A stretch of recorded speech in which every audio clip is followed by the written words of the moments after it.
রাজধানী সহ সারা দেশে আজও পুরোদমে চলছে চামড়া বেচাকেনা। আড়তগুলোর সামনে চামড়ার স্তূপ। লবণের দাম বাড়ায় সংরক্ষণ নিয়ে বিপাকে ব্যবসায়ীরা। বেড়ে গেছে, লেবার কস্ট বেড়ে গেছে, সবকিছু নিয়ে আমরা শঙ্কিত আছি। লবণের দাম মনে করছি কমবো লাস্টে 1400 টাকা করে মাল আনছে। যদি আমরা ঠিক টাইমে প্রিজার্ভ না করতে পারি সেই ক্ষেত্রে মালগুলো নষ্ট হয়ে যাবে।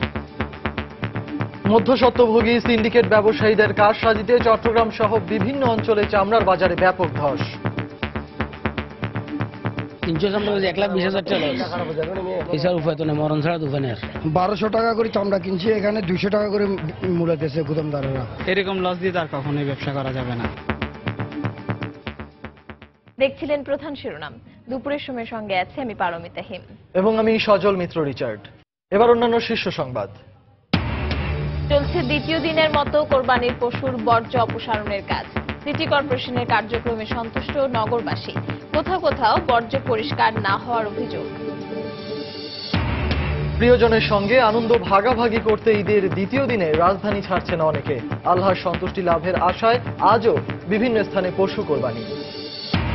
ঈদের দ্বিতীয় দিনে জমজমাট রাজধানীর বিনোদন কেন্দ্রগুলো। কক্সবাজার, সিলেট সহ সারা দেশে পর্যটন কেন্দ্রগুলোতে ভ্রমণ পিপাসুদের ঢল। জাতিসংঘের সাধারণ পরিষদের অধিবেশনে যোগ দেওয়ার পথে কানাডা গেলেন প্রধানমন্ত্রী। টেকসই উন্নয়ন লক্ষ্য অর্জনে বাংলাদেশ ভূমিকা রাখবে জানালেন রাষ্ট্রদূত। এবং মাছ বেশি ধরা পড়ায় ইলিশে সয়লাভ চাঁদপুরের মাছের আড়ত। জাটকা সংরক্ষণ কর্মসূচি সফল হওয়ায় বেড়েছে উৎপাদন, দাবি মৎস্য কর্মকর্তার।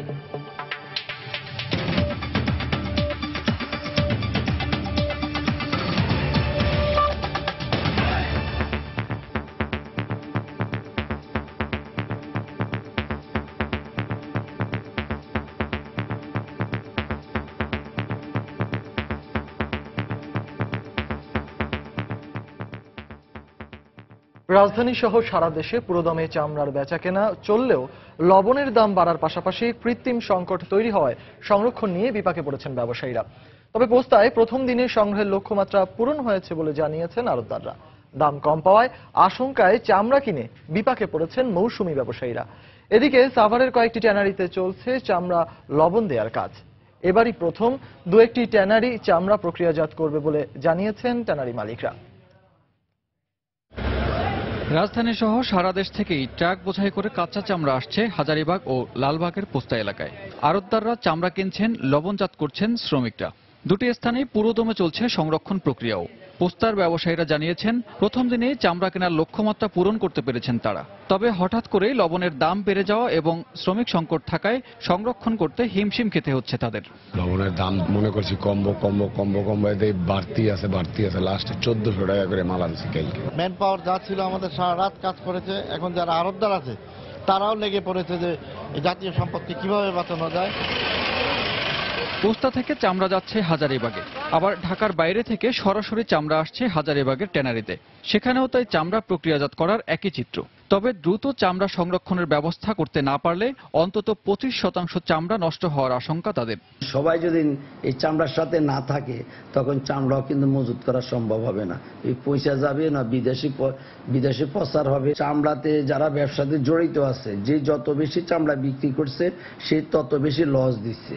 এই জন্যে সবাই কিন্তু একটা ইয়ের ভিতরে ছিল, হতাশের ভিতরে ছিল। ওই জন্য তাদের প্রস্তুতি ছিল না। তার কারণ একটা জিনিস, আমি যেন আবারও লস হয় তাহলে কি উপায় হবে। তবে সরকার নির্ধারিত দামে লবণজাত না করা চামড়া কিনে ফেলায় লোকসানের আশঙ্কা করছেন মৌসুমী ব্যবসায়ীরা। গেছে কালকে আমাদেরকে রেট দিছে 1200 টাকা 1300 টাকা চামড়া কিনো। আমরা সেই সুবাদে চামড়া কিনছি 1200, 1300, 1400। এখানে আনা পৌঁছা পর্যন্ত আমাদের 1500 টাকার মতো প্রায় খরচ। এখানে আইসা এখন চামড়া আমরা 750 থেকে 800 টাকা বিক্রি করতে হচ্ছে। সরকারিভাবে যদি এই চামড়াটা কালেকশন করা হতো, এরকম সরকারি লোক দিয়ে যদি এলাকা ভিত্তিক এটাকে করা হতো, নিয়ন্ত্রণ করা হতো, তাহলে আমার মনে অনেক সুন্দর হতো। এদিকে ট্যানারিগুলোতে সাভারের চামড়া শিল্পনগরীতে স্থানান্তর নিয়ে টানাপোড়েনের পর এবার প্রথমবারের মতো সাভারের কয়েকটি ট্যানারিতে চামড়া সংরক্ষণের ব্যস্ততা দেখা গেছে। 5টা কারখানার মতো তারা নিয়ে আসছে, আরো আশায় নিশ্চয়ই আছে, হয়তো আমি এখনো যাইতে পারিনি। আমি কেবল এই লাইনেই অন্তত দেখলাম আর কি। প্রসেস এখনই হবে, তখন তো প্রত্যেকে লাইন নিতেছে, সবকিছু তারা তো টাকা জমা দিচ্ছে, তাতে প্রসেস হবে। মোট চাহিদার অন্তত 60% চামড়া সংগ্রহ করা হয় কোরবানির পশু থেকে। তাই সারা বছরের রফতানি লক্ষ্যমাত্রা পূরণে ব্যবসায়ীরা মুখিয়ে থাকেন কোরবানি কেন্দ্র করে। এবার প্রায় 1 কোটি পিস পশুর চামড়া সংগ্রহের লক্ষ্যমাত্রা ব্যবসায়ীদের। সানবীর রূপল, সময় সংবাদ, ঢাকা। হাজারীবাগে কোরবানির চামড়ার বাজারের খবর জানতে আমরা সরাসরি চলে যাচ্ছি সহকর্মী জুবায়ের ফয়সালের কাছে। জুবায়ের, সজল, আপনাকে ধন্যবাদ। আমি হাজারীবাগে আপনাদের সকাল থেকেই সময় সংবাদের দর্শকদেরকে জানানোর চেষ্টা করছি যে আসলে কুরবানিকে কেন্দ্র করে যে পরিমাণ চামড়া উৎপাদন হয়েছে এবং সেই চামড়া হাজারীবাগে প্রবেশ করছে এবং কতটুকু করছে এবং কি অবস্থা, সবশেষ তথ্যগুলো দেওয়ার চেষ্টা করেছিলাম। তো এখন পর্যন্ত আসলে অবস্থার দৃশ্যপটের কোনো পরিবর্তন হয়নি, তবে মালিক পক্ষের কয়েকজনের সঙ্গে আমার কথা হয়েছে। তারা আমাকে জানিয়েছেন যে তাদের বেশ কিছু ট্রাক, যা তাদের যে প্রতিনিধির মাধ্যমে তারা যে চামড়াটি কিনেছেন এবং দেশের বিভিন্ন অঞ্চল থেকে সেই চামড়াগুলো এরই মধ্যে ঢাকার পথেই, এবং সেটি হয়তো সন্ধ্যা কিংবা রাত 8টা-9টা নাগাদ হাজারীবাগ এলাকায়, ট্যানারি এলাকায় পৌঁছাবে। তো আসলে মূল ব্যাপারটি যেটি, যে এবছর যে মৌসুমী ব্যবসায়ীদের কথাটা বারবার আলোচিত হচ্ছে, যে কেন আসলে এই মৌসুমী ব্যবসায়ীদের এবার একটি আর্থিক ক্ষতির কথা আমরা শুনতে পাচ্ছি। যতজনের সঙ্গেই কথা বলেছি প্রত্যেকেই আশঙ্কা প্রকাশ করছেন যে তাদের আসলে লাভ হচ্ছে না। এর দুটো কারণ। একটি কারণ আমরা জানতে পেরেছি যে চামড়া ব্যবসায়ীরা কিন্তু চামড়া কিনছেন না খুব বেশি, এবং প্রয়োজনের চেয়ে আমরা দেখি যে কুরবানির সময় তারা প্রায় বছরের যে পুরোটা সময়, 1 বছরে যে ট্যানারিতে যে চামড়ার প্রয়োজন হয় তার 40 থেকে 45% তারা কিনে ফেলতেন। কিন্তু এবছর আমরা এখন পর্যন্ত যতটুকু জানি কেউ 10% চামড়াও এখন পর্যন্ত কেনেননি। এর পেছনে তারা 3টি কারণ দেখিয়েছেন, যে 3টি কারণের মধ্যে রয়েছে আপনার প্রয়োজনীয় অর্থের তাদের সংকুলন করতে পারেননি, এরকম একটি কথা আমরা শুনেছি। ব্যাংকগুলো থেকে যে ঋণ দেওয়া হয়েছে, আগের বছরে যে ঋণটি ছিল সেই ঋণকে মার্জ করে এবং সেই ঋণের সাথে অ্যাডজাস্ট করে কিন্তু পরবর্তীতে তাদের ঋণ দেওয়া হয়েছে, যে কারণে তারা অর্থ ঠিক সেরকম পাননি। এরপরে আরেকটি কারণ লবণ। স্বাভাবিকভাবে আমরা বারবারই বলে যাচ্ছি যে লবণের দাম বেশি এবং মৌসুমী ব্যবসায়ীরা অতিরিক্ত দামে চামড়া কেনার কারণেও কিন্তু ট্যানারি মালিকরা সেই দামটিও দিতে চাচ্ছেন না। তো সব মিলিয়ে আমরা আশা করছি এবং এখানকার ব্যবসায়ীরাও আশা করছেন যে সন্ধ্যা নাগাদ তারা দৃশ্যপটের কিছু পরিবর্তন হবে এবং বিপুল পরিমাণ চামড়া ট্যানারি মালিকরা কিনবেন বলে আমরা ধারণা করছি। তো সজল, আমার কাছ থেকে হাজারীবাগ ট্যানারি এলাকা থেকে এই ছিল সবশেষ খবরাখবর। পরবর্তী সংবাদগুলোতে আরো হালনাগাদ তথ্য দেওয়ার চেষ্টা করব। দর্শক, আপনারা যেমনটা শুনছিলেন, আসলে কোরবানির পশুর যে চামড়ার বাজার রয়েছে সেই চামড়ার বাজারের সবশেষ খবরাখবর জানাতে হাজারীবাগ থেকে যোগ দিয়েছিল সহকর্মী জুবায়ের ফয়সাল। এদিকে একই প্রসঙ্গে আমাদের সাথে কথা বলবেন এবং সেখানকার সবশেষ খবরাখবর জানাবেন এবং সেটি জানাতে পোস্তা থেকে যোগ দিচ্ছেন সহকর্মী কামরুল হাসান সবুজ। আমরা সরাসরি চলে যাচ্ছি তার কাছে। সবুজ, রিসার্ট, আমরা দাঁড়িয়ে আছি যে পোস্তা এলাকায়, রাজধানীর সবচেয়ে বড় চামড়ার পাইকারি আড়ত। তো সেখানে যে আমরা চামড়ার সকাল থেকে যেটা দেখছিলাম, সেখান থেকে এখন পর্যন্ত যেটা দেখা গেছে সেটা হচ্ছে এখন কিন্তু এই পোস্তা এলাকায় চামড়া ভর্তির কোনো ট্রাক নেই। অর্থাৎ যে চামড়াগুলো এসেছিল কালকে বিকেল থেকে, সন্ধ্যা থেকে দেশের বিভিন্ন অঞ্চল থেকে এসেছিল, বিশেষ করে ঢাকার আশপাশের জেলাগুলো থেকে, সেই চামড়াগুলো কিন্তু বিক্রি হয়ে গেছে। এবং বিক্রির সময় যে ক্রেতারা অভিযোগ করছিলেন যে লবণের দাম কিছুটা বেড়ে যাওয়ার কারণে তারা একটু দাম বেশি পড়ে যাচ্ছে, ঠিক একইভাবে বিক্রেতারা, অর্থাৎ বিভিন্ন এলাকার যে মৌসুমী ব্যবসায়ী এবং পাইকাররা চামড়া নিয়েছেন, তারা কিন্তু বলছেন যে তারা বেঁধে দেওয়া দামের ভেতরেই কেনার চেষ্টা করেছেন এবং বিভিন্ন আড়ত মালিকের সাথে কথা বলেই তারা চামড়া কিনেছেন, কিন্তু তারপর এখানে এসে তারা দাম পাচ্ছেন না। তো আমরা এই যে এখন আপনি যেটা দেখলেন যে চামড়ার স্তূপ, এরকম কয়েকটি স্তূপ কিন্তু এখনো লবণ দিয়ে সংরক্ষণের আগের পর্যায়ে আছে। এরকম 2-1টি স্তূপ আছে, খুব বেশি চামড়া কিন্তু লবণ দেওয়ার আগ মুহূর্তের পর্যায়েও নেই। অর্থাৎ যে চামড়াগুলো কেনা হয়েছে সেগুলো কিন্তু বেশি লবণ দেওয়া হয়েছে এবং যে চামড়াগুলো এখন পর্যন্ত লবণ দেওয়া হচ্ছে সেই চামড়াতে কিন্তু একটু বেশি পরিমাণ লবণ দিতে হচ্ছে, কারণ কোনো চামড়া একটু পচন ধরে গেছে, সেই পচন ধরা চামড়াতে কিন্তু লবণ বেশি না দিলে যে হ্যালোফিলিক ব্যাকটেরিয়াগুলো কিন্তু আক্রমণ করে যেতে পারে। তো তারপরেও এখন পর্যন্ত কিন্তু এই পোস্তা এলাকায় কিন্তু যার নতুন কোনো ট্রাক আসেনি, তবে কিছু চামড়া যে পশুগুলো কোরবানি হয়েছে আজকে, সেই চামড়াগুলো 2-1টি করে কিন্তু এখনো আসছে, তা কিন্তু আগামীকালকে ওইভাবেই কিন্তু বেচা বিক্রি হবে। তো এখন পর্যন্ত বড় মাপের আর কোনো ট্রাক আসেনি। তো এই ছিল পোস্তা থেকে কোরবানির পশুর চামড়া কেনার সর্বশেষ খবরাখবর। দর্শক, আপনারা যেমনটা শুনছিলেন, কোরবানির পশুর চামড়ার বাজারের সবশেষ খবরাখবর জানাচ্ছিলেন পোস্তা থেকে আমাদের সহকর্মী কামরুল হাসান সবুজ। সাভারের শিল্পনগরীতে ঢুকছে কোরবানির পশুর চামড়াবাহী কয়েকটি ট্রাক। চামড়া প্রক্রিয়াজাত করতে প্রস্তুত কয়েকটি কারখানা। এই মুহূর্তে সেখানে রয়েছেন সহকর্মী হাজেরা শিউলি। সরাসরি চলে যাচ্ছি তার কাছে। শিউলি, সকাল 10টার পর থেকে আমি এখানে অবস্থান করছি এবং এই চামড়া শিল্পনগরীতে দেখেছি যে প্রায় 8টির মতো কারখানা এখানে এনেছে কাঁচা চামড়া এবং এখানে তারা লবণের চামড়াগুলো সংরক্ষণ করছে।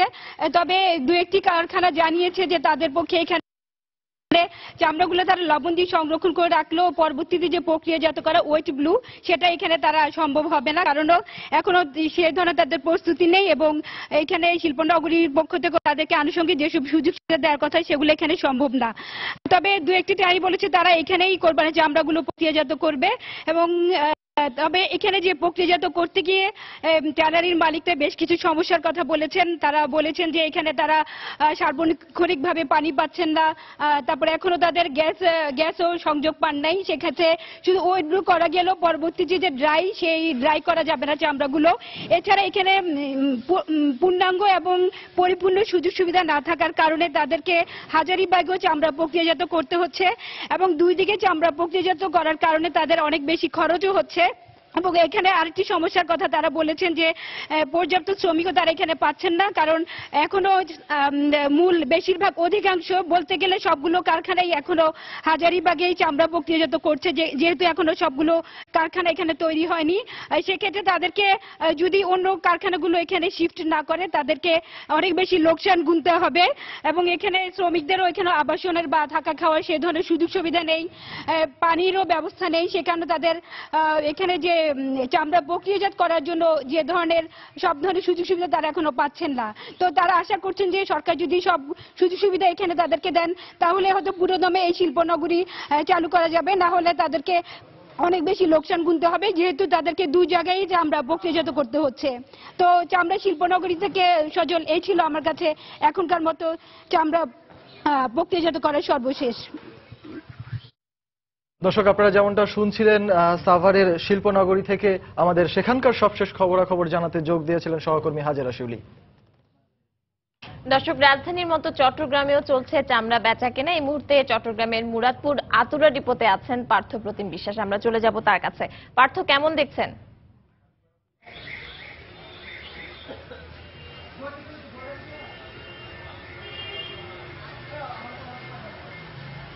পার্থ, কেমন দেখছেন বেচা কেনা? ধন্যবাদ পারমিতা। আমরা সকাল থেকে কিন্তু মুরাদপুরের এই চট্টগ্রামের এখানে অবস্থান করছি, যেখানে চামড়া সংরক্ষণ করা হচ্ছে। তো সকাল থেকে আমরা দেখছি কোরবানির যেসব চামড়া গতকাল এসেছে বা আজকে সকালে এসেছে, মৌসুমী ব্যবসায়ীরা বা আড়তদাররা কিনে এখানে নিয়ে এসেছে। তো সেই চামড়াগুলো এখানে কিন্তু সকাল থেকেই অক্লান্ত পরিশ্রমের মাধ্যমে কিন্তু এখানে সংরক্ষণ করা হচ্ছে। আর আপনারা দেখতে পাচ্ছেন এখনো কিন্তু এই যে এখানে কিন্তু সংরক্ষণ চলছে লবণ দিয়ে চামড়াগুলো। আতুরা ডিপো এলাকার যে এখানে সংরক্ষণাগারগুলো আছে সেখানে কিন্তু এই চামড়াগুলো সংরক্ষণ করা হচ্ছে। তো সেক্ষেত্রে আমরা দেখতে পেয়েছি আর বেশি চামড়া বাকি নেই, সেক্ষেত্রে বেশিরভাগ চামড়াই কিন্তু এখানে সংরক্ষণ করে রাখা হয়েছে। তো এখানকার ব্যবসায়ী বা যারা চামড়া ব্যবসায়ী সমিতি আছে তাদের সাথে আমরা কথা বলেছিলাম, তারা এবার আমাদেরকে জানিয়েছে এবার তারা 5 লক্ষ চামড়ার লক্ষ্যমাত্রা নির্ধারণ করেছে। তো সেক্ষেত্রে এখনো পর্যন্ত 3 থেকে 3.5 লক্ষ চামড়া কিন্তু তারা লক্ষ্যমাত্রা পূরণ করছে। সেক্ষেত্রে বলছে যেহেতু চট্টগ্রামে কিন্তু দ্বিতীয় দিনও পশু কোরবানি হয়, সেক্ষেত্রে আজকে সন্ধ্যার পরও কিন্তু অনেক চামড়া আসবে তারা বলছে। এছাড়া চট্টগ্রামের বাইরে বিশেষ করে গ্রামের যেখানে যে চামড়াগুলো আছে সেই চামড়াগুলো যদি আসে তাহলে তাদের যে 5 লক্ষ চামড়ার যে লক্ষ্যমাত্রা রয়েছে সেই লক্ষ্যমাত্রা পূরণ করা সম্ভব হবে, সেটি আমাদেরকে জানিয়েছে। আর যেহেতু আরেকটি বিষয় আমরা তাদের কাছে জানতে চেয়েছিলাম, এবার যেহেতু মৌসুমী ব্যবসায়ীরা ক্ষতির সম্মুখীন হয়েছে বলে সকাল থেকে আমরা জানাচ্ছিলাম, তো সেই ক্ষেত্রে তারা আমাদেরকে জানিয়েছে মৌসুমী যারা ব্যবসায়ী রয়েছেন, যারা অভিজ্ঞতা ছাড়াই এই চামড়ার ব্যবসায়ী এসেছে, তারা কিন্তু সেক্ষেত্রে কালকে কিন্তু তারা অনেক বুঝিয়েছেন এবং রাতে তারা 800-900 টাকা দিয়ে চামড়াগুলো কেনার চেষ্টা করেছে, কিন্তু যারা মৌসুমী ব্যবসায়ী রয়েছে সেক্ষেত্রে তারা বেশি লাভের আশায়, অতিরিক্ত লাভের আশায় কিন্তু গতকাল রাতে চামড়াগুলো বিক্রি করেনি। সেক্ষেত্রে যে টাটকা চামড়াগুলো ছিল গতকাল রাতে, সেক্ষেত্রে কিন্তু সেই চামড়াগুলোর অবস্থা আজকে কিন্তু আর ভালো নেই। সেই কারণেই কিন্তু তারা অনেকটা বাধ্য হয়ে 200 থেকে 300 টাকা দামে এই চামড়াগুলো কিনতে হয়েছে বলে তারা আমাদেরকে জানিয়েছেন। তো তারা ব্যবসায়ীরা বলছেন যদি আজকে কোরবানির পর যে টাটকা চামড়াগুলো যদি আসে সেক্ষেত্রে তারা কিন্তু 800-900 টাকা দিয়েই কিন্তু সেই চামড়াগুলো নিচ্ছে। তো এখনো পর্যন্ত আমার কাছে আতুরের ডিপো এলাকা থেকে এই ছিল চামড়ার সর্বশেষ খবর। পারমিতা। দর্শক, আমরা শুনছিলাম চট্টগ্রামে চামড়া বেচা কেনার শেষ অবস্থা আমাদেরকে জানাচ্ছিলেন পার্থপ্রতিম বিশ্বাস। আমরা এখন চলে যাব বরিশাল নগরীতে, সেখানে পদ্মাবতী এলাকায় আছেন ফিরদৌস সোহাগ, চলে যাচ্ছি তার কাছে। বরিশালের যে চামড়ার যে জায়গাটি রয়েছে পদ্মাবতী রোডে, এখানে কিন্তু চামড়ার বেচা কেনা এই মুহূর্তে পুরোপুরি বন্ধ রয়েছে। বরিশাল চামড়া ব্যবসায়ী মালিক সমিতির সাধারণ সম্পাদক শহীদুর রহমান শাহিন তিনি আমাকে এই তথ্যটি জানিয়েছেন। প্রশ্ন করেছিলাম কেন, তিনি বলেছেন যে পরিমাণ চামড়া ইতিমধ্যে চলে এসেছে সেই পরিমাণ চামড়া কিন্তু তারা বেশি মনে করছেন। ইতিমধ্যে শহীদুর রহমান শাহিন নিজেই 4000-এর মতো চামড়া কিনে ফেলেছেন এবং যেটা তিনি মনে করছেন যে গতবারের চেয়ে তুলনামূলক বেশি। এই অবস্থার কারণে কিন্তু চামড়ার বেচা কেনা কিন্তু এই মুহূর্তে থেমে রয়েছে এক ধরনের। আর গতবার যে চামড়াগুলো ইতিমধ্যে কেনা হয়েছে সেই চামড়ার পরিমাণ প্রায় 15,000 পিসের অধিক হবে, যেগুলো বরিশাল নগরী থেকে শুধুমাত্র সংগৃহীত হয়েছে। এবং এই সংখ্যক চামড়া কিন্তু বরিশাল নগরীতে যেটা সাধারণত হয়ে থাকে তার চেয়ে একটু বেশি পরিমাণ বলে মনে করছেন সংশ্লিষ্টরা। তারা আমাদেরকে জানিয়েছেন যে এই চামড়ার বেচা কেনার যে সংখ্যাটা এটা কিন্তু গত বছরের চেয়ে একটু বেশি মনে হচ্ছে তাদের কাছে। এবং এর বাইরে যেটা হচ্ছে যে নানান সমস্যা রয়েছে, যেগুলো হচ্ছে লবণের দাম বেশি এবং শ্রমের মূল্য বেশি। এই সব কারণে কিন্তু চামড়ার বেচা কেনা তারা খুব একটা ভালো হবে না এই আশঙ্কায় তারা কিন্তু কেনাকাটা বন্ধ করে দিয়েছেন, চামড়া কেনাকাটা। তো এই পরিস্থিতির মধ্য দিয়ে চলছে। আমাদেরকে চামড়া ব্যবসায়ী মালিক সমিতির পক্ষ থেকে জানানো হয়েছে যতক্ষণ পর্যন্ত তাদের হাতে এবারের যে সংগৃহীত চামড়াগুলো রয়েছে সেগুলো শেষ না হবে, সেগুলো গোছানো না হবে, ততক্ষণ পর্যন্ত কিন্তু তারা যে নতুন চামড়া কিনবেন সেটা তারা মানে নিশ্চিত করে বলতে পারছেন না। তো এই পরিস্থিতির মধ্য দিয়ে কিন্তু বরিশালের যে চামড়াগুলো রয়েছে সেগুলো প্রক্রিয়াজাত করা হচ্ছে, আমরা দেখাবার চেষ্টা করছি। তো এই পরিস্থিতির মধ্যে দিয়ে একটু একটা জিনিস জানিয়ে রাখি যে এই বছর যে চামড়াগুলো বিক্রি হয়েছে ঢাকায় বেঁধে দেওয়ার যে রেটটি ছিল 40 টাকা, সেই রেট অনুযায়ী কিন্তু বরিশালে বিক্রি হয়েছে এবং এতে তারা সংকটে পড়বেন, সমস্যায় পড়বেন, এই জিনিসটাই কিন্তু মনে করা হচ্ছে। তো এছাড়া আরেকটা জিনিস বলে রাখি যে যারা মৌসুমী ব্যবসায়ী ছিল তারা কিন্তু আমাদেরকে একটা জিনিস বলেছেন যে তারা ক্ষতিগ্রস্ত হয়েছেন বর্তমানে চামড়ার যে বাজার সেই পরিস্থিতিতে। এই ছিল মোটামুটি বরিশালের চামড়ার বাজারের সর্বশেষ। পারমিতা। দর্শক, বরিশাল থেকে আমাদেরকে চামড়া বেচা কেনার সর্বশেষ তথ্য জানাচ্ছিলেন ফিরদৌস সোহাগ। ঈদে রাজধানীতে তৈরি হওয়া হাজার হাজার টন কোরবানির পশুর বর্জ্য অপসারণের কাজ চলছে দ্রুত গতিতে। ঢাকা সিটি কর্পোরেশনের চলা এ পরিচ্ছন্নতা কার্যক্রমে সন্তুষ্টি জানিয়েছেন নাগরিকরা। তবে কোনো কোনো এলাকায় বর্জ্য অপসারণ করা হয়নি বলেও অভিযোগ করেছেন বাসিন্দারা। আবার কোনো কোনো এলাকায় স্থানীয় বাসিন্দাদের উদ্যোগে পরিচ্ছন্নতা কার্যক্রমও চলছে। রাজধানীর কোরবানি পশুর বর্জ্য অপসারণের অবস্থা নিয়ে রয়েছে আমাদের এবারের প্রতিবেদনটি। ঢাকা উত্তর সিটি কর্পোরেশন এলাকার বুধবারের সকাল, পরিচ্ছন্নতা কর্মীরা অলিগলি থেকে অপেক্ষাকৃত বড় রাস্তাগুলোতে জড়ো করেছে কোরবানির পশু সহ সব ধরনের বর্জ্য। এইসব জড়ো করা স্তূপগুলো তুলে নিচ্ছে সিটি কর্পোরেশনের ট্রাকের সাথে কর্তব্যরত আরেক দল পরিচ্ছন্নতা কর্মী। নির্দিষ্ট করে দেয়া এলাকা একবার চক্কর দেওয়ার পরে বর্জ্যবাহী ট্রাকগুলো ছোটে ডাম্পিং এলাকায়। রাস্তা ফাঁকা থাকায় 1 ঘন্টার মধ্যেই আবারও ফেরত আসছে। পলিব্যাগ ব্যবহার করছে এবং আমাদের লোকেরা এবং ভ্যান সার্ভিস যারা আছে ওরাও আমরা ওই পলিথিন পাচ্ছি, ওইগুলো আমরা এনে কন্টেনারের ভিতরে ভরে দিচ্ছি। এদিকে এবছরের বর্জ্য অপসারণ ব্যবস্থায় সন্তুষ্টি প্রকাশ করেছেন অনেকে। আমাদের এতে সুফল পাচ্ছে। আমাদের এলাকার দুর্গন্ধ অনুষ্ঠান যে সেলটা ছিল এটা অনেকটা কমে গেছে। ঢাকা দক্ষিণ সিটি কর্পোরেশনের সব ময়লা উনি 48 ঘন্টার মধ্যে ফেলবে, তবে এখনো কিছু কিছু ময়লা রয়েছে, যেহেতু 48 ঘন্টা পার হয় নাই, আশা করি ওনার কার্যক্রম সঠিকভাবে উনি পালন করতে পারবেন। তবে ঈদের দিন বৃষ্টির ফলে যেসব এলাকায় জলাবদ্ধতা তৈরি হয়েছিল সেখানে এবং ঘিঞ্জি এলাকাগুলোর চিত্র একটু আলাদা। 64 নম্বর ওয়ার্ডে কোনো ঈদে কোনো ব্লিচিং পাউডার অথবা কোনো ব্যাগ এখন পর্যন্ত কোনো ঘরে দেওয়া হয়নি। ড্রেনের ভিতর সব ময়লা গিয়া মানে বইরা যেতে আছে গা, যার ফলে বৃষ্টি আইলে উপরে আপনার রাস্তাঘাট তলায় যেতে আছে গা, গাড়ি চলার কিছুই নেই। এই অবস্থা, এটা কোনো কার্যক্রম হইল এটা? আবার যে ঘিঞ্জি এলাকাগুলোতে সিটি কর্পোরেশনের গাড়ি পৌঁছানো দুষ্কর, এমন অনেক এলাকাতেই স্থানীয় বাসিন্দাদের উদ্যোগে চলছে পরিচ্ছন্নতা কার্যক্রম। যেহেতু সিটি কর্পোরেশন কখন আসবে না আসবে সেটা দেখতে হবে না, আমরা পরিষ্কার রাখবো, আমরা নিজেরা পরিষ্কার রাখবো, সচ্ছল থাকবো। উন্নয়ন কমিটির পক্ষ থেকে যৌথভাবে সিটি কর্পোরেশনের আহ্বানে এবং স্থানীয় অর্থ কমিশনারের সহযোগিতায় আমরা নিজ উদ্যোগে এলাকা পরিষ্কার পরিচ্ছন্ন করতেছি। ঈদের দিন দুপুর 12টা থেকে পরবর্তী 48 ঘন্টার মধ্যে বর্জ্য অপসারণ করার ঘোষণা দিয়েছে বিভক্ত 2 সিটি কর্পোরেশনের নগরপিতারা। শাতিলা শারমিন, সময় সংবাদ, ঢাকা। ঈদের দ্বিতীয় দিনেও রাজধানীর বিভিন্ন স্থানে পশু কোরবানি করা হচ্ছে। সকালে রাজধানীর আজিমপুর, বাংলা মোটর ও পুরান ঢাকা সহ বিভিন্ন স্থানে গিয়ে দেখা যায় এলাকাবাসী কোরবানি দিচ্ছেন। ঈদের দিন পশু কোরবানির রেওয়াজ থাকলেও দ্বিতীয় এবং তৃতীয় দিনেও পশু জবাই করে থাকেন নগরবাসী। সংস্কৃতিগত ঐতিহ্য, দক্ষ কসাই না পাওয়া এবং পুরান ঢাকায় জবাই করার মতো পর্যাপ্ত জায়গা না থাকা সহ বিভিন্ন কারণে তারা পশু জবাই দেন। ধর্মীয় রীতি অনুযায়ী ঈদের 3 দিন পর্যন্ত পশু কোরবানি দেওয়া যায়।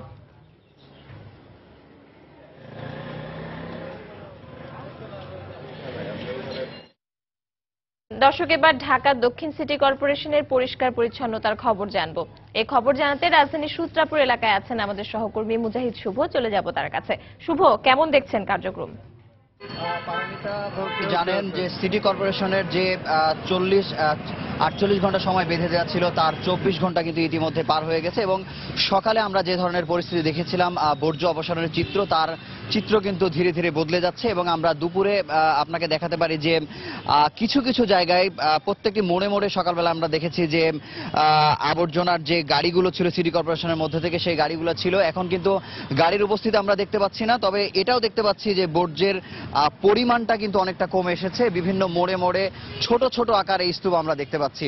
এবং আরো একটি কথা বলে রাখি যে 8000 কর্মী কিন্তু এই বর্জ্য অপসারণের কাজে নিয়োজিত রয়েছে সিটি কর্পোরেশনের পক্ষ থেকে। এর মধ্যে 5000 কর্মী হচ্ছে স্থায়ী এবং 3 দিনের জন্য আরো 2200 কর্মী এবং আরো কিছু স্বেচ্ছাসেবীদের কিন্তু নিয়োগ দেওয়া হয়েছে এই কাজের জন্য। তবে আমাদেরকে একটি বিষয় অভিযোগ জানিয়েছেন কিছু কিছু এলাকার লোকজন। তারা বলেছেন যে ব্লিচিং পাউডার এবং যে ধরনের পলিব্যাগ সিটি কর্পোরেশনের পক্ষ থেকে যে পাঠানোর কথা ছিল সেই ধরনের কিন্তু সব ধরনের এলাকাবাসী কিন্তু তারা পায়নি। এই না পাওয়ার কারণে সঠিকভাবে এলাকাবাসীর পক্ষ থেকে যে একটি নির্দিষ্ট জায়গায় রাখার যে একটি অবস্থা তৈরি হওয়ার কথা ছিল সেটি কিন্তু তারা করতে পারে নাই। তবে অনেক এলাকাবাসী আমাদেরকে জানিয়েছেন যে তারা শুধুমাত্র সিটি কর্পোরেশনের দিকে চেয়ে বসে নাই, তারা নিজেদের দায়িত্বে বিভিন্ন মহল্লার লোকজন একত্রে হয়ে তারা নিজেরা কিন্তু এই ধরনের পরিষ্কার পরিচ্ছন্নতা অভিযানে তারা কিন্তু নেমে পড়েছেন। এবং আরো একটা কথা জানিয়ে রাখি, বিভিন্ন ওয়ার্ড কাউন্সিলর, বিভিন্ন ওয়ার্ডের যারা আছেন তারা কিন্তু এই ধরনের কাজের কিন্তু এক ধরনের কিন্তু তারা পর্যবেক্ষণ করছেন যাতে সমন্বিতভাবে সুনির্দিষ্টভাবে কার্যক্রম পরিচালনা করা সম্ভব হয়। তবে একটি বিষয় জানিয়ে রাখি যে সিটি কর্পোরেশনের মেয়রও কিন্তু আমাদেরকে জানিয়েছেন যে এই যে একটি অভ্যস্ততার তৈরি হয়েছে সবার মধ্যে, এটার পুরোপুরি সুফল পেতে কিন্তু এখনো 4-5 বছর সময় লাগতে পারে বলে সিটি মেয়র আমাদেরকে জানিয়েছেন। তো এই ছিল সূত্রাপুর এলাকা থেকে বর্জ্য অপসারণের সবশেষ খবর। পারমিতা। দর্শক, ঢাকা দক্ষিণ সিটি কর্পোরেশনের পরিচ্ছন্নতা কার্যক্রমের আজকের খবর জানাচ্ছিলেন রিপোর্টার মুজাহিদ শুভ। চলে যাচ্ছি পরের খবরে। ঈদের দ্বিতীয় দিনেও রাজধানীর রেল ও বাস স্টেশনগুলোতে ছিল ঘরে ফেরা মানুষের ভিড়। ঈদের আগে দীর্ঘ যানজট আর টিকিট না পাওয়ায় অনেকেই বাড়ি ফেরার জন্য বেছে নিয়েছেন আজকের দিনটিকে। তবে ঈদের পরে চাপ কিছুটা কম থাকলেও অতিরিক্ত ভাড়া নিয়ে ভোগান্তির শিকার হচ্ছেন অনেক যাত্রী। আরো জানাচ্ছেন তাহিয়া রুবাইয়াত অপলা। রাজধানীর কমলাপুর রেল স্টেশনের চিত্র এটি। এই চিত্র জানিয়ে দিচ্ছে ঈদের দ্বিতীয় দিনেও নারীর টানে ঘরমুখ হচ্ছেন অনেকেই। ঈদের আগে শেষ সময়েও যারা আনন্দ ভাগাভাগি করতে আপনজনের কাছে যেতে পারেননি, আজ তাদের চোখে মুখে উচ্ছ্বাস, বাড়ি ফেরার আনন্দ। ঈদের টিকিট না পাওয়ার কারণে এখন যাচ্ছি, আর ঈদের পরে ভিড় নাই সেই জন্যই, কিন্তু তারপর ট্রেন পাইনি। ছোট্ট একটা নাতিন আছে, নাতিন দেখার জন্য মন পাগল হয়ে গেছে। নাতিনদের নিয়ে ঈদ করতে পারলাম না, এই জন্য সাক্ষাৎ করতে যাচ্ছি। স্টেশনগুলোতে বাড়তি নিরাপত্তা ব্যবস্থা দেখা গেছে। তবে ঈদের পর যাত্রী চাপ কিছুটা কম থাকলেও বাড়তি ভাড়া নিয়ে এবং কাঙ্ক্ষিত টিকিট না পাওয়ায় ভোগান্তির শিকার হচ্ছেন অনেকেই। একই অবস্থা বাসেরও। ঈদের দিন গেছি 400 টাকা করে, আর ঈদের পরে তো মনে হয় 250 টাকা ভাড়া হওয়ার কথা, কিন্তু 450 টাকা করে নিতেছে জামালপুর। 400 টাকা টিকিটে লেখে, কিন্তু 500 টাকা করে নিতেছে। এদিকে বাস কাউন্টার থেকে বলা হচ্ছে সড়ক পরিবহন ফেডারেশনের পক্ষ থেকে নির্দেশ থাকায় বাড়তি ভাড়া নিচ্ছেন তারা। সড়ক পরিবহন ফেডারেশনের নির্দিষ্ট যে ভাড়াটা ওটাই আমরা নিচ্ছি। বগুড়ার ভাড়া 450, নওগাঁর ভাড়া 500। ঈদের সময় ওয়ান সাইড উত্তরবঙ্গে ব্যবসা হওয়ার কারণে এই ভাড়াটা অতিরিক্ত সড়ক পরিবহন ফেডারেশন নির্দিষ্ট করে দেয়। তবে বাড়তি ভাড়া বা টিকিটের জন্য অপেক্ষা কোনো কিছুই যেন ম্লান করতে পারছে না ঘরে ফিরে যাওয়ার আনন্দকে। তাহিয়া রুবাইয়া তপলা, সময় সংবাদ, ঢাকা। দুপুরের সময় আরো থাকছে। তিস্তা নদীতে পানি বাড়ায় আবারও শুরু হয়েছে ভাঙন। কুড়িগ্রামের 3টি গ্রাম বিলীন, ভেঙে গেছে বন্যা নিয়ন্ত্রণ বাঁধ। উত্তর আমেরিকার দুটি দেশ কানাডা ও যুক্তরাষ্ট্রে 11 দিনের সফরে যোগ দিতে সকালে ঢাকা ছেড়েছেন প্রধানমন্ত্রী শেখ হাসিনা। সকাল 10:30টার দিকে হযরত শাহজালাল আন্তর্জাতিক বিমানবন্দর থেকে বাংলাদেশ বিমানের একটি ভিভিআইপি ফ্লাইটে তিনি লন্ডনের উদ্দেশ্যে যাত্রা করেন। সকালে বিমানবন্দরে তাকে বিদায় জানান মন্ত্রী পরিষদের কয়েকজন সিনিয়র মন্ত্রী। এ সময় 3 বাহিনীর প্রধানরা উপস্থিত ছিলেন। 11 দিনের সফরে প্রথমে তিনি লন্ডনে 22 ঘন্টার যাত্রা বিরতি করবেন। সফরের প্রথম পর্বে 5th replacement conference of the global fund যে যোগদানের উদ্দেশ্যে 15 থেকে 18 সেপ্টেম্বর 4 দিন কানাডা সফর করবেন প্রধানমন্ত্রী। এরপর দ্বিতীয় পর্যায়ে 18 থেকে 25 সেপ্টেম্বর জাতিসংঘের সাধারণ পরিষদের 71তম অধিবেশনের উদ্দেশ্যে তিনি যুক্তরাষ্ট্রের নিউ ইয়র্কে যাবেন। 20 সেপ্টেম্বর প্রধানমন্ত্রী শেখ হাসিনা জাতিসংঘের সাধারণ আলোচনায় উদ্বোধনী অনুষ্ঠানে যোগ দেবেন। সফর শেষে তার আগামী 26 সেপ্টেম্বর দেশে ফেরার কথা রয়েছে। এদিকে শুরু হয়েছে জাতিসংঘের 71তম সাধারণ পরিষদের অধিবেশন। বৈশ্বিক পরিবর্তন সম্মিলিত উদ্যোগ বিষয়ে বিতর্ক আলোচনা হবে এবারের অধিবেশনে। এছাড়া অনুষ্ঠিত হবে অভিবাসন বিষয়ক উচ্চ পর্যায়ের প্ল্যানারি সেশন। বাংলাদেশের প্রধানমন্ত্রী শেখ হাসিনা সহ বিভিন্ন দেশের রাষ্ট্র ও সরকার প্রধান অংশ নেবেন অধিবেশনে। নিউ ইয়র্ক থেকে শিহাবুদ্দিন কিসলুর পাঠানো রিপোর্ট। সমগ্র মানবজাতির জন্য বাসযোগ্য পৃথিবী গড়ে তোলার অঙ্গীকার বাস্তবায়নের লক্ষ্যকে সামনে রেখে নিউ ইয়র্কে শুরু হয়েছে জাতিসংঘের 71তম সাধারণ পরিষদের অধিবেশন।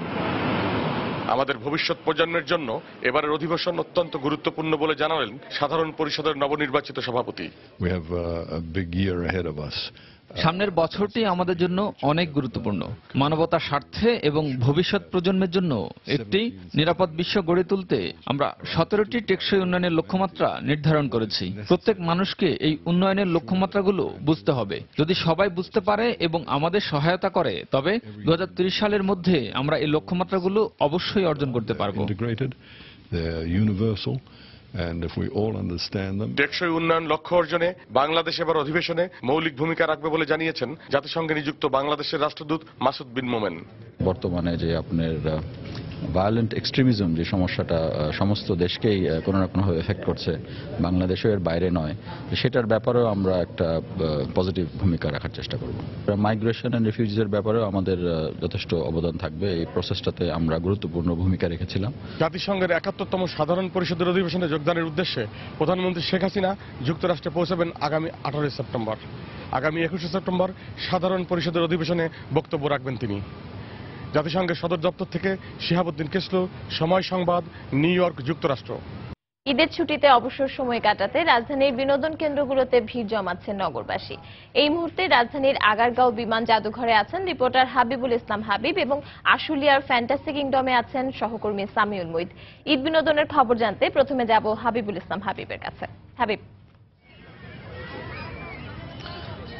দর্শক, আপনারা দেখতে পাচ্ছেন যে সকাল 10টার পর থেকে কিন্তু প্রচুর দর্শনার্থী এই বাংলাদেশ বিমান জাদুঘরে আসছেন। কারণটি আমি জানিয়ে রাখি যে ঈদের ছুটি কাটাতে অসংখ্য মানুষ এখন তাদের যে মানে বিনোদনের যে কেন্দ্রগুলোতে যান, সেই বিনোদনের কেন্দ্রগুলোর অন্যতম এটি একটি। কারণ ঢাকার যে অভ্যন্তরীণ যে বিনোদন কেন্দ্রগুলো রয়েছে তার মধ্যে সবথেকে নিরাপদ এবং দর্শনীয় যে স্থানগুলো রয়েছে তার মধ্যে এটি একটি। কারণ এখানে এই বিমান জাদুঘরের একটি বৈশিষ্ট্য আমি যদি আপনাদেরকে একটু বলি, সেটি হচ্ছে যে বাংলাদেশের মুক্তিযুদ্ধের যে স্মৃতি বিজড়িত যেসব বিমান এবং ওই সময়কার মুক্তিযুদ্ধের যে সব গোলা বারুদ, তারপরে কামানের বিভিন্ন গোলাগুলো কিন্তু এখানে এই স্থাপনাগুলো এখানে রাখা হয়েছে। এবং সবথেকে এখানে যে ইম্পর্টেন্ট যে বিষয়টা সেটা হচ্ছে মুক্তিযুদ্ধের যে স্মৃতি বিজড়িত 1971 সালের যুদ্ধে যেসব বিমানগুলো ব্যবহার করা হয়েছিল, ভারত থেকে যেসব বিমান, তারপর জার্মান, আমেরিকা থেকে যেসব বিমানগুলো আমাদের বাংলাদেশ সরকার ক্রয় করেছিল, সেই বা আমাদের যুদ্ধে সহযোগিতার জন্য ব্যবহার করা হয়েছিল, সেই বিমানগুলো কিন্তু এখানে রয়েছে। এবং আপনারা দেখছেন যে প্রচুর দর্শনার্থী কিন্তু এখানে আসছেন এবং ঈদের ছুটিটা ইচ্ছামতো উদযাপন করছেন, কারণ এখানে এসে তারা এই জাদুঘরের পাশে কিন্তু আরেকটি ছোট একটি পার্ক রয়েছে, সেটিতে অনেক 20-25টা মতো রাইড রয়েছে। সেখানে অনেক শিশু এবং সব বয়সের মানুষ কিন্তু এখানে আসছেন। তো ঈদের ছুটি কাটানোর সব থেকে উত্তম একটি জায়গা বলা যায় এটি। আমি যদি একজন দর্শকের সাথে একটু কথা বলবো যে তারা আসলে কেমন উপভোগ করছেন, সেটি জানবার জন্য আমরা একজন দর্শকের সাথে কথা বলবো।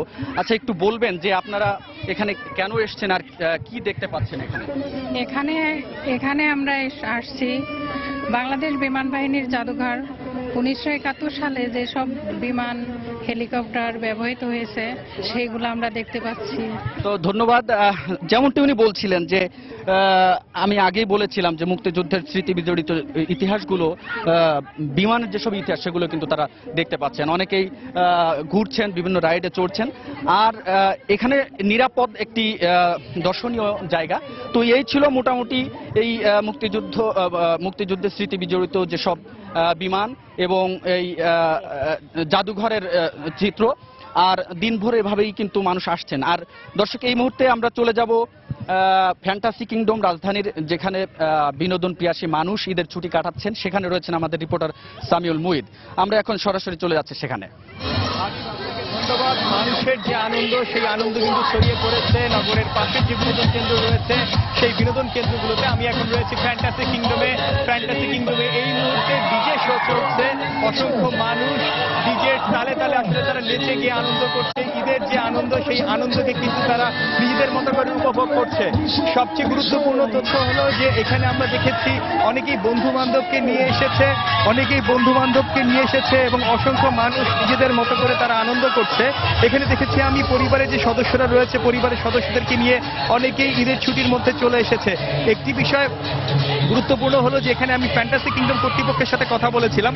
কর্তৃপক্ষ আমাকে জানিয়েছে যে তারা প্রত্যেকেই কিন্তু এই ঈদ উপলক্ষে আগামী 12 দিন বিশেষ ডিজে শো এবং তাদের যে ঈদ উপলক্ষে প্রস্তুতি থাকে সেই প্রস্তুতি নিয়ে তারা কাজ করছে।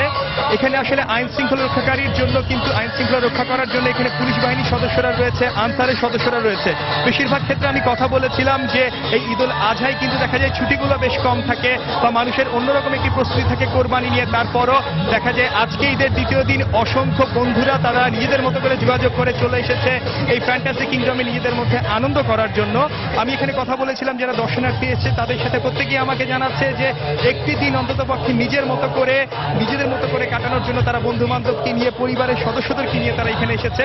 অনেক সময় দেখা যায় ঢাকা শহরে যে বিনোদন কেন্দ্রগুলো রয়েছে সেই বিনোদন কেন্দ্রগুলোতে কিন্তু দেখা যায় পর্যাপ্ত সুযোগ সুবিধা থাকে না। সেই জন্য শহরের একটু বাইরে এই ফ্যান্টাসি কিংডমের মতো যে বিনোদন কেন্দ্রগুলো রয়েছে সেই বিনোদন কেন্দ্রগুলোতে কিন্তু তারা অনেকেই চলে আসছে। আমি আসলে দেখা যায় প্রত্যেক বছর ঈদ হলে কিন্তু প্রায় 10 থেকে 12 হাজারের মতো যারা অতিথি আছে তারা এই বিনোদন কেন্দ্রগুলোতে এসে আনন্দ উপভোগ করে। বর্তমানেও আমরা দেখতে পেয়েছি যে সময়ের সাথে সাথে বেলা যতই গড়াচ্ছে ততই কিন্তু আসলে দর্শনার্থী যে সংখ্যা, সেই সংখ্যা কিন্তু আসলে বাড়ছে। আমি একটি বিষয় আপনাকে জানাতে পারি যে যখন আসলে আমি সকালবেলা আসি তারপর আমরা দেখতে পাই যে একের পর এক মানুষ নিজেদের মতো করে এখানে এসে নিজেদের মতো করে তারা এখানে এসে আনন্দ উপভোগ করছে। বেশিরভাগই আসলে বয়সের তরুণ কিংবা তরুণী, কিন্তু তারপরে তাদের যে আনন্দ, সেই আনন্দের মধ্যে কিন্তু কোনো কিছু বাদ সাধেনি। এই আজকে যে ঈদুল আজহার পর এই ঈদুল আজহার যে আনন্দ, সেই আনন্দ তারা নিজেদের মতো করে উপভোগ করছে। সময় যত বাড়াচ্ছে মানুষের ভিড় তত বাড়ছে রাজধানীর বাইরের এই বিনোদন কেন্দ্রগুলোতে। ফ্যান্টাসি কিংডম থেকে এই ছিল আমার কাছে সর্বশেষ তথ্য। আমি ফিরছি স্টুডিওতে। রাজধানীর বিনোদন কেন্দ্রগুলোর খবর জানছিলাম। আগারগাঁও বিমান জাদুঘর থেকে যোগ দিয়েছিলেন হাবিবুল ইসলাম এবং আশুলিয়ার ফ্যান্টাসি কিংডম থেকে যোগ দিয়েছিলেন সামিউল মুইদ। এবার ঈদের লম্বা ছুটিতে বিনোদন কেন্দ্রগুলোতে ভিড় জমাচ্ছেন ভ্রমণ পিপাসু মানুষ। বিনোদন কেন্দ্রগুলোতে ঘুরতে আসা মানুষের খবর জানাতে আমরা এই মুহূর্তে চলে যাব রাজধানীর বাইরে যে বিনোদন কেন্দ্রগুলো আছে সেখানে। সিলেটের জাফলং 0 পয়েন্ট এলাকায় আছেন সহকর্মী আব্দুল আহাদ এবং নাটোরের উত্তরা গণভবনে আছেন রাকিবুল হাসান। প্রথমে যাব জাফলং এ আহাদের কাছে। পারমিতা, আপনি যেমনটি বলছিলেন যে ঈদের ছুটিতে সিলেটের জাফলং এ আসলে ঢল নেমেছে, হাজারো পর্যটকের আপনারা যেমনটি দেখতে পাচ্ছেন। আমি এখন এই জাফলং এর আসলে মায়াবী ঝর্ণা নামক একটা ঝর্ণার পাশেই আমি আছি। আপনারা যেমনটি দেখতে পাচ্ছেন যে এই ঝর্ণাটি হচ্ছে নতুন আবিষ্কৃত জাফলং এর একটি পর্যটন কেন্দ্র। আসলে আমি নিজেও অনেকবার জাফলং এ এসেছি, কিন্তু এই ঝর্ণার কথা আমি আগে শুনিনি এবং আমি প্রথমবারের মতো এই ঝর্ণায় এসে যেমনটি দেখতে পাচ্ছি যে হয়তো বাংলাদেশে আরো অনেক ঝর্ণা আছে, যেমন মাধবকুণ্ড মৌলভীবাজারে, কিন্তু এই মাধবকুণ্ড ঝর্ণার চেয়েও এই ঝর্ণা আরো অনেক বড়।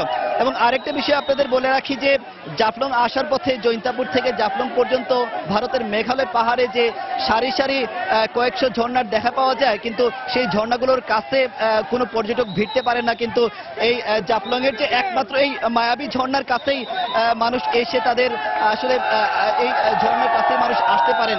যদিও এই ঝর্ণাটি পড়েছে ভারতের অংশে, আমরা যেখানে আছি এই জায়গাটি হলো ভারতের অংশেই আমরা আছি এবং এখানে এই ভারতের অংশে বাংলাদেশের পর্যটকরা গিয়ে ঝর্ণায় গোসল করছেন এবং তাদের আনন্দে তাদের সময়গুলো তারা পার করছেন। কিন্তু এখানে কোনো বিএসএফ না থাকায় বাংলাদেশের মানুষকেও তারা কোনো ধরনের বাধা দিচ্ছেন না। তবে এখানে যে টুরিস্ট পুলিশ যারা আছে, টুরিস্ট পুলিশ সকাল থেকে এখানে দায়িত্ব পালন করছে এবং তারা যেটা বলছে যে যেহেতু এটি একটি পাথরের ঝর্ণা, যে কারণে পর্যটকদের যাতে কোনো ধরনের ক্ষতি না হয় সে কারণে তারা বলছে যে পাথরে না ওঠার জন্য, এবং পর্যটকরা বারে বারে আসলে চেষ্টা করছেন যে পাথরে না উঠে যাতে কোনো ধরনের কারো কোনো ক্ষতি না হয়। আরেকটা বিষয় আপনাদের বলে রাখি যে এই ঝর্ণাটি যেহেতু গত 1 বছর বা 2 বছর থেকে আবিষ্কৃত হয়েছে, কিন্তু যে গত 2 বছর আগে এখানে আমরা যেমনটি শুনেছি যে 2 জন পর্যটকের মৃত্যু হয়েছে, পাথর তার মাথায় পড়ে গিয়েছিল যে কারণে তার মৃত্যু হয়।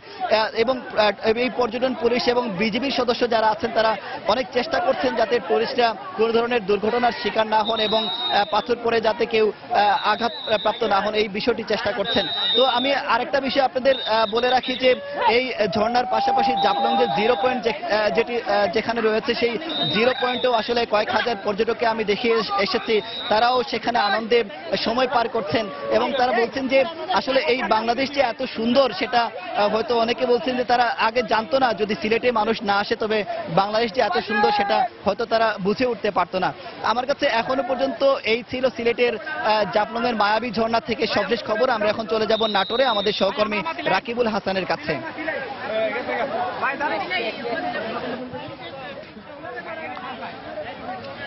ধন্যবাদ আহাদ। পারমিতা, আমরা জাফলং এর কথা শুনছিলাম। আসলে আজকে কিন্তু ঈদুল আজহার দ্বিতীয় দিন, কোরবানি নেই বা পারিবারিক কাজের কোনো ব্যস্ততা নেই, যার কারণে কিন্তু অনেকেই এই উত্তরা গণভবনে নাটোরে তারা এসেছেন পরিবার পরিজন নিয়ে, বাড়ির অন্যান্য যে স্বজনেরা রয়েছেন তাদের সঙ্গে, প্রিয় মানুষদের সঙ্গে ঘুরতে এসেছেন এখানে। মূলত ঐতিহাসিক একটি স্থান এই উত্তরা গণভবন এবং এখানে কিন্তু অনেকেই এসে থাকেন এই দর্শনীয় যে স্থানগুলো আছে সেগুলো পরিদর্শনে।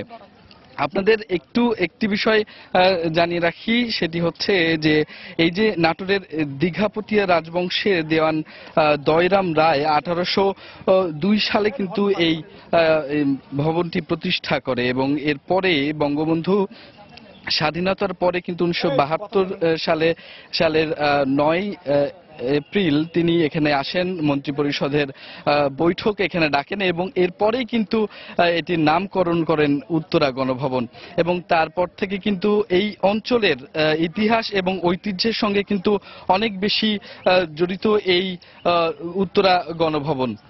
তো এখানে কিন্তু ইতিহাস ঐতিহ্যগুলো মানুষ দেখতে আসে। আমরা এখানকার তত্ত্বাবধায়কের সঙ্গে কথা বলেছি, তিনি বলছেন যে সপ্তাহে 6টি দিন সকাল 10টা থেকে বিকেল 4টা পর্যন্ত খোলা থাকে এবং এখানে দর্শনার্থীরা বলছেন যে তাদের আরো সুযোগ সুবিধা আসলে বাড়াতে হবে। তো পারমিতা, এই ছিল নাটোরের উত্তরা গণভবন থেকে সর্বশেষ। সিলেট ও নাটোর থেকে আমাদেরকে জানাচ্ছিলেন আমাদের সহকর্মীরা সেখানকার বিনোদন কেন্দ্রগুলোতে ভিড়ের খবর। দুপুরের সময় আরো থাকছে Inside to Messi, who's onside. Messi! What a finish! UEFA Champions লিগে মেসির হ্যাটট্রিকে বড় জয় পেল বার্সেলোনা। জিতেছে বায়ার্ন মিউনিখ ও অ্যাথলেটিকো মাদ্রিদও। পিএজি আর্সেনালের ম্যাচ ড্র। দেশের বিভিন্ন জেলায় সড়ক দুর্ঘটনায় এক পুলিশ সদস্য সহ নিহত হয়েছেন 9 জন। এসব ঘটনায় আহত হয়েছেন অন্তত 22 জন। প্রত্যক্ষদর্শীরা জানান, ঠাকুরগাঁওয়ের খোঁচাবাড়িতে দিনাজপুরগামী যাত্রীবাহী বাসের সঙ্গে বিপরীত দিক থেকে আসা একটি পিকআপ ভ্যানের সংঘর্ষ হয়। এতে ঘটনাস্থলেই পিকআপের 2 যাত্রী নিহত হন। গুরুতর আহত অবস্থায় 3 জনকে সদর হাসপাতালে ভর্তি করলে সেখানে আরও একজনের মৃত্যু হয়।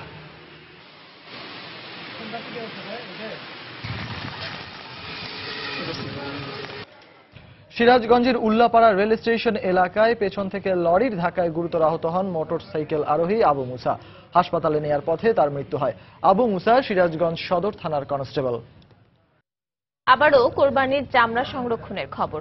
ময়মনসিংহ, খুলনা ও বরিশাল সহ দেশের অন্যান্য স্থানে চলছে চামড়া সংরক্ষণের প্রক্রিয়া। পাশাপাশি কিছু এলাকায় আজও কোরবানির পশুর চামড়া বেচা কেনার কাজ হয়েছে। তবে ক্রেতা কম থাকায় চামড়া নিয়ে বিপাকে পড়েছেন মৌসুমী ব্যবসায়ীরা। অন্যদিকে লবণ ও শ্রমিকের মজুরি বৃদ্ধি পাওয়ায় আর্থিক ক্ষতির শঙ্কা আড়তদার ও ব্যবসায়ীদের। আমাদের ব্যুরো প্রতিবেদকদের পাঠানো তথ্য ছবি নিয়ে ডেস্ক রিপোর্ট।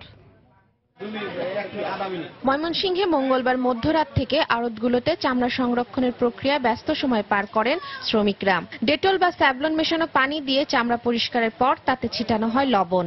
এদিকে গতকালের মতো আজও শহর ও আশপাশের এলাকা থেকে চামড়া সংগ্রহের পর তা জড়ো করা হয় নগরীর চামড়াপট্টিতে। তবে ব্যবসায়ীদের সিন্ডিকেটের অভিযোগ তুলে চামড়া নিয়ে লোকসানের শঙ্কা জানালেন মৌসুমী ব্যবসায়ীরা। 40 টাকা রেট দিচ্ছে, তাও কি লবণযুক্ত চামড়া, কিন্তু বাহিরে অনেকেই চামড়া বেশি রেট গ্রামে কিনতে বাধ্য হয়েছে। চাহিদা কম, হ্যাঁ আমগর দাম দিছে কম, তাই আমগর চাহিদা পুরা করবার লেগে আমরা মানে বাধ্য হয়ে বাড়ায় কিনতে বাধ্য হয়েছি। যদি মনে করেন দাম আঙ্গর কাছে বাড়ায় তারা না নেয়, তাহলে আমরা মনে করুন আঙ্গর লুস্কান হইব অথবা আমরা ক্ষতিগ্রস্ত হই। চট্টগ্রামেও চলছে কোরবানির পশুর চামড়া সংরক্ষণের প্রক্রিয়াজাত। সকাল থেকে শহরের আলুর ডিপো এলাকার আড়তে সংগৃহীত চামড়ায় লবণ ছিটিয়ে তা জড়ো করা হয়। এর আগে অপ্রয়োজনীয় মাংস ও চর্বি অপসারণের পর পানি দিয়ে ধুয়ে পরিষ্কার করেন শ্রমিকরা। চামড়া রক্ষায় প্রথম ধাপ শেষে পর্যায়ক্রমে অন্যান্য ধাপের কাজ চলবে বলে জানিয়েছেন তারা। এদিকে বরিশালের পদ্মাবতী এলাকায় বেলা বাড়ার সঙ্গে সঙ্গে ব্যস্ততা বাড়তে থাকে চামড়া শ্রমিকদের। নগরীর বিভিন্ন স্থান থেকে সংগ্রহ করা পশুর চামড়া প্রক্রিয়াজাতের কাজ শুরু হয় বুধবার ভোর থেকে। এবার শ্রমিকের মজুরি ও লবণের দাম বৃদ্ধিতে চামড়া নিয়ে লোকসানের আশঙ্কা করছেন ব্যবসায়ীরা। লবণের কষ্ট বেড়ে গেছে, লেবার কষ্ট বেড়ে গেছে, সবকিছু নিয়ে আমরা শঙ্কিত আছি। আমরা যে এবার চামড়া কিনছি সেটা ঢাকায় নিয়ে আমরা যে বিক্রি করব, তারা যদি রেট বাড়াইয়া না দেয় তা আমরা আবারও লসের মুখেই পড়ব। এছাড়া খুলনা, রাজশাহী, ফেনীর আড়তগুলোতে চলছে চামড়া সংরক্ষণের প্রক্রিয়া। তাসমিন আফরোজ, সময় সংবাদ। সুন্দরবনের ধান সিদ্ধির চর থেকে মুক্তিপণের দাবিতে 25 জেলেকে অপহরণ করেছে বনদস্যু জাহাঙ্গীর বাহিনী। ভোরে চরের চাউলাবগি এলাকা থেকে তাদের অপহরণ করা হয়। কোস্টগার্ড জানায়, পূর্ব সুন্দরবনের চাঁদপাই রেঞ্জের চাউলাবগি এলাকায় ভোরে মাছ ধরছিলেন জেলেরা। এ সময় বনদস্যু জাহাঙ্গীর বাহিনীর সদস্যরা জেলেদের উপর অতর্কিত হামলা চালায়। দস্যুরা জেলেদের বিপুল পরিমাণ ইলিশ সহ বিভিন্ন প্রজাতির মাছ লুট করে। পরে মাথাপিছু 30,000 টাকা করে মুক্তিপণ দাবি করে জেলেদের অপহরণ করে নিয়ে যায় তারা। এদিকে ঘটনার পর থেকেই জেলেদের উদ্ধারে কোস্টগার্ড অভিযান শুরু করেছে।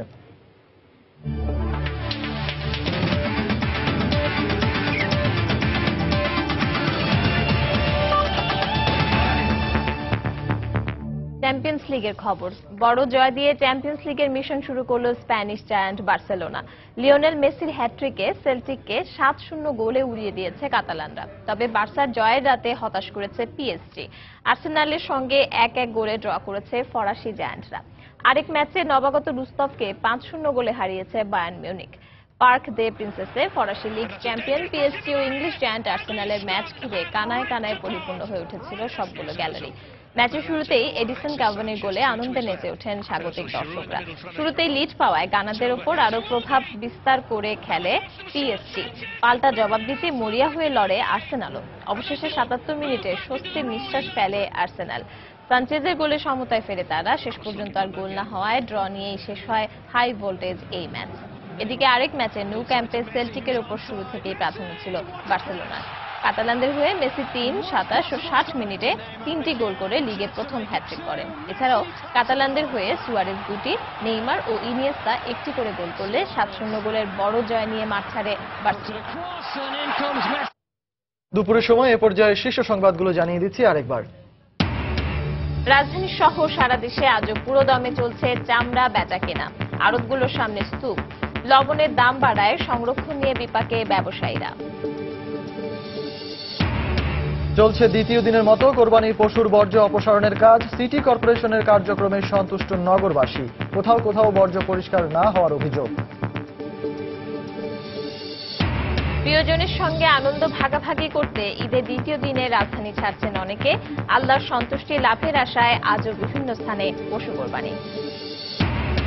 ঈদের দ্বিতীয় দিনে জমজমাট রাজধানীর বিনোদন কেন্দ্রগুলো। কক্সবাজার, সিলেট সহ সারা দেশের পর্যটন কেন্দ্রগুলোতে ভ্রমণ পিপাসুদের ঢল। এবং জাতিসংঘের সাধারণ পরিষদের অধিবেশনে যোগ দেওয়ার পথে কানাডা গেলেন প্রধানমন্ত্রী। টেকসই উন্নয়ন লক্ষ্য অর্জনে বাংলাদেশ ভূমিকা রাখবে জানালেন রাষ্ট্রদূত।